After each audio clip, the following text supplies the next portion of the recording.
Hey everyone, Greg here. Today I'm going to be playing a solo session of Dungeons & Dragons, the 2024 edition.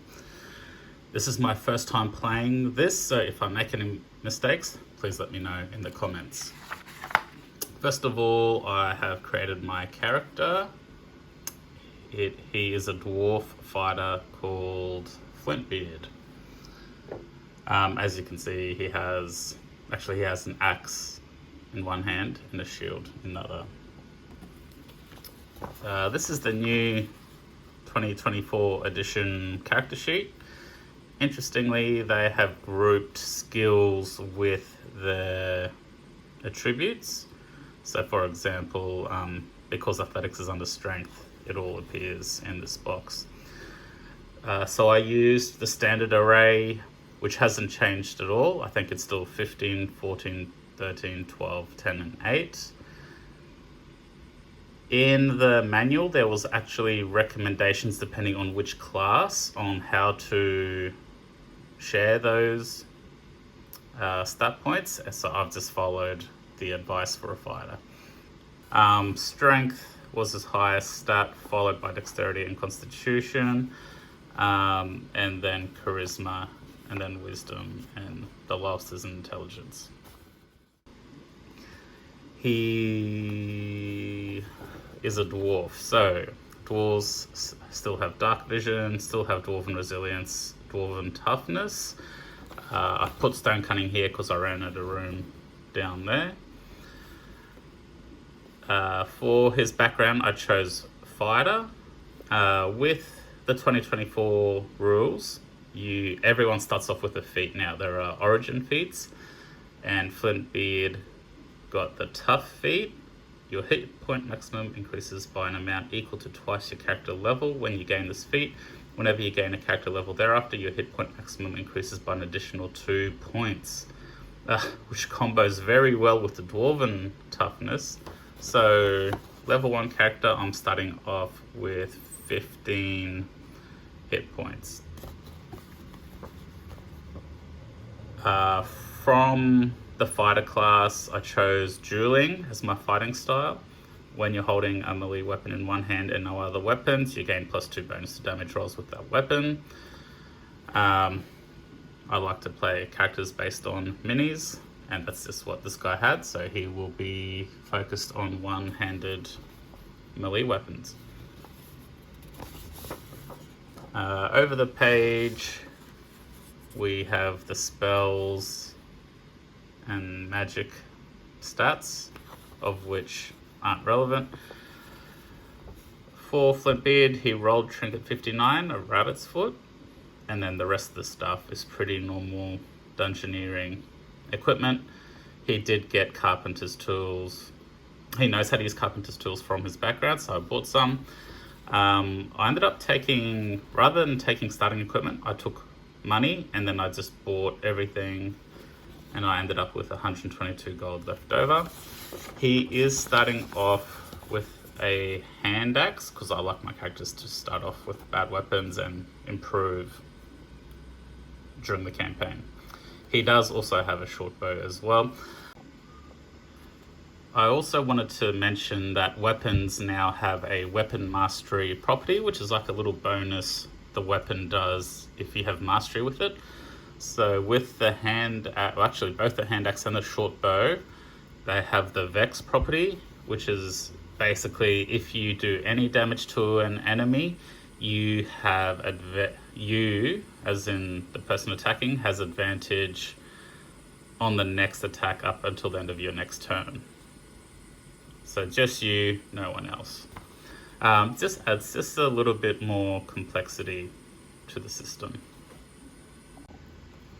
In 5th edition, characters used to have personality traits, ideals, flaws, and bonds. That is now gone, which I'm a little bit sad about because I think that added a little bit of depth to the characters. Character is more than just numbers, but you can still do all that kind of thing yourself. Flintbeard has arrived in Phlan to seek his fortune. Phlan is a city on the shore of the Moon Sea, which is a massive inland lake. It's a trade city, and we will find out what's going on as we go along. It is the setting for the first season of Adventure League modules, which I've run, so I'm a little bit familiar, so I thought this would make a good setting. To get us started, I thought I would roll up an event on the Waterdeep City encounters. Yes, this is Phlan, not Waterdeep. However, a lot of these are just city encounters that will translate right along. Rolling the dice, I got 68, which was a rat swarm. This couldn't have been a better starting encounter. There's not too many stat blocks released for the 2024 edition, but animals have been released. So there is a rat stat block available. And the other thing is rats are a challenge of 0, so they're going to be really easy to keep track of during combat. So rat swarm. A young rider is having trouble controlling their steed. The horse is rearing up on its hind legs, nearly causing them to fall off. The horse is frightened by a swarm of rats pouring from the gutters. So I will set that up and I'll be right back. So I have set up my scenario. Rather than the rats falling from a gutter, I've got a grate in the middle that they are coming from. There are 4 rats. Flintbeard is starting to the bottom left here. At the end of each round, I'm going to roll a d6, and on a 1, another rat will spawn. Initiative-wise, I rolled 15 for the rats. Flintbeard will go on a 12. And then the possibility of a new rat spawning is at the end of each round. All right, let's get started. So rats move 20 feet. Each square is 5 feet. So 5, 10, 15. This one moves up and attacks. He bites. Just rolled a 7, plus 2 is 9. Not enough to beat Flintbeard's AC of 15. Interesting thing about rats is they have the agile trait. The rats don't provoke opportunity attacks when they move out of an enemy's reach. So I'll have to try and remember that as I'm running the rats. 5, 10, 15, 20. Dash, I guess. 5, 10, and he will... No, that's his bonus action and action. This guy will move up. 5, 10. It's a bit tricky to see the squares. 15, 20. He'll dash. 5, 10. And this one will move up. 5, 10, 15, 20, and dash. 5, 10. Moves up to there. Let's see if a new one spawns. Rolled a 6, so nothing new. Oh, I skipped Flintbeard. All right, Flintbeard will turn and attack.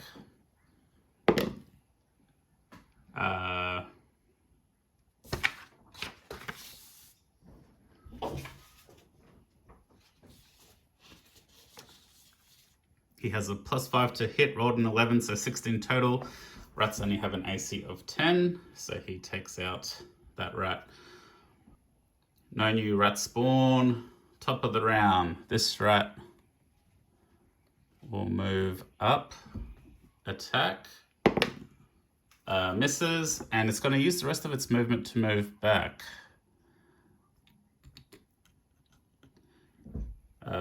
This one will attack. Rolled a 1. He will move back 5, 10, 15, 20. This one will attack. 8 plus 2 is 10, not a hit, and he will move back 1, 2, 3, 4. I think Flintbeard will run up to this one. 2, 3. and he'll take a swing with his axe. Rolled a 17, plus 5 is 22. Gets rid of that one. He has moved 5, 10, 15. So I guess I can move 20, 25, 30. End of the round, let's see if a new rat spawned. Nope. Okay, new round. This rat will move up for 5 movement and attack. 5 plus 2 is 7, not a hit. And he'll use the rest of his movement. 10, 15, 20. This one will move up 5 and attack.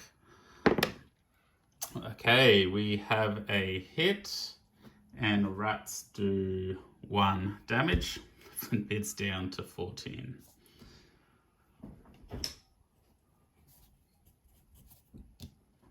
Flintbeard will attack that rat back. 7 plus 5 is 12, is enough to get rid of that one. And then he'll use his movement to come up to there. Rolling to see if another rat gets spawned. 2, no. Okay, this rat will attack Flintbeard. Now, it's just rolled a 20. I did review the critical hit rules for this edition of D&D. As far as I can tell, they only apply to the players, not the enemy. So I'm going to play it that way, and as long as I'm consistent in the future. So Flintbeard will just take the 1 point of damage. He will attack that rat. Rolls a 1. Actually, it would have, on its turn, it would have moved back. 5, 10, 15, 20. So he will run up and attack. And then he rolled the 1 and he missed critically. Let's see if another rat is spawned. No. All right, this rat will turn around and attack. He's done me some damage. Hey, he's hit again. Flintbeard's down to 12. And then it will move back 5, 10, 15, 20. Flintbeard will run up. Take a swing. He has missed again. Let's see if another rat is spawned. No. Yeah, new round. This rat will attack. It's hit him again. He's down to 11. It moves away for 20, 5, 10, 15, 20. He's going to chase it. Swings and hits and gets rid of that rat. No additional rats were spawned. Each rat was worth 10 XP, so he's just earned himself 40 XP.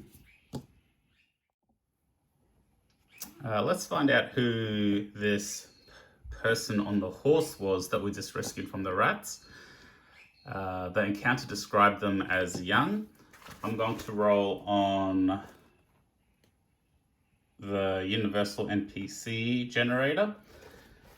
How this works is you roll a couple of D100s and it will generate a character for you. So for our modifier, they call it, I just rolled a 22. Banal. Okay. Now for our noun, 28. Pioneer. I'm going to say there's some kind of explorer.